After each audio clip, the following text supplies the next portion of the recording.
Continuing our previous discussion about segmentation, I've got Drew Hill here to discuss a time he implemented segmentation into a client's class plan. First, Drew, I want to ask, why do you think segmentation is so important?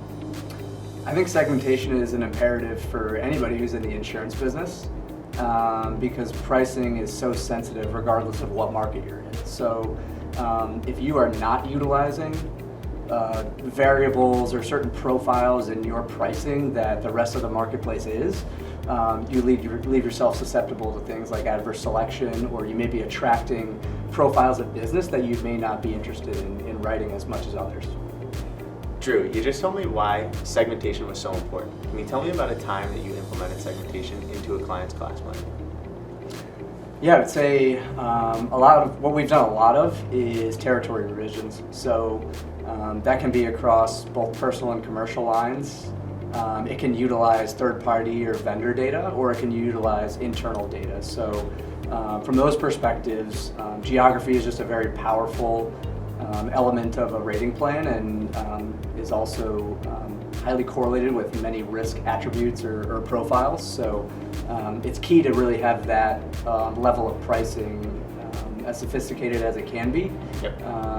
But it also is very challenging because as you think about the ability or the potential disruption, I should say, between different geographies that are basically adjacent to one another, there's just additional components that you need to think about.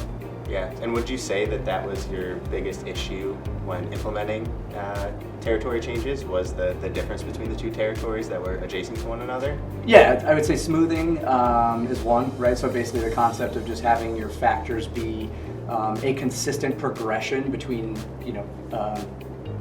adjacent geographies, I'll call it.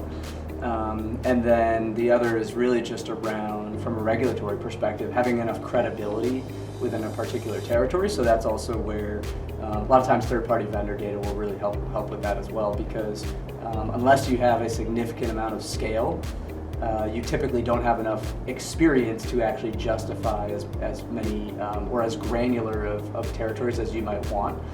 So leveraging third-party vendor solutions can really support that as well. So Drew, you just broke down, the implementation of territory, some of the issues that you ran into. Can you talk a little bit more about how you think about tracking and measuring success of this implementation?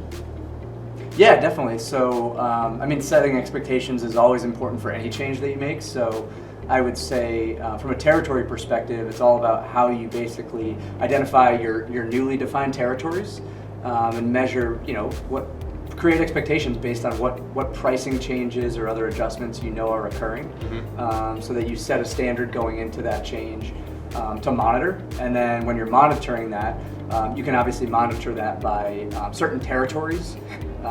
Oftentimes it takes a while to actually get, again, credibility of numbers, so having a local market view of that is always really helpful as well. And then there's other ways you can monitor, just in terms of how much of an impact you had on certain groups of territories, just to see from that perspective. So major geographies is always a key theme as you think about it at a higher level, but then you can still look at it at a much more granular level in terms of where you actually implemented more pricing changes. Yeah, and you look at this from a new business perspective, a renewal perspective, all across the board? Yeah, exactly. It always starts with competitiveness, but then as you define your territories from a renewal standpoint as well, that will show through as well. It all depends from a renewal standpoint how much of an impact you're allowing to sort of flow through into your book of business, but you'll see those changes predominantly in new business first, since that data obviously comes to you a bit more real time than as a renewal book sort of matures. Awesome. Thank you for your time.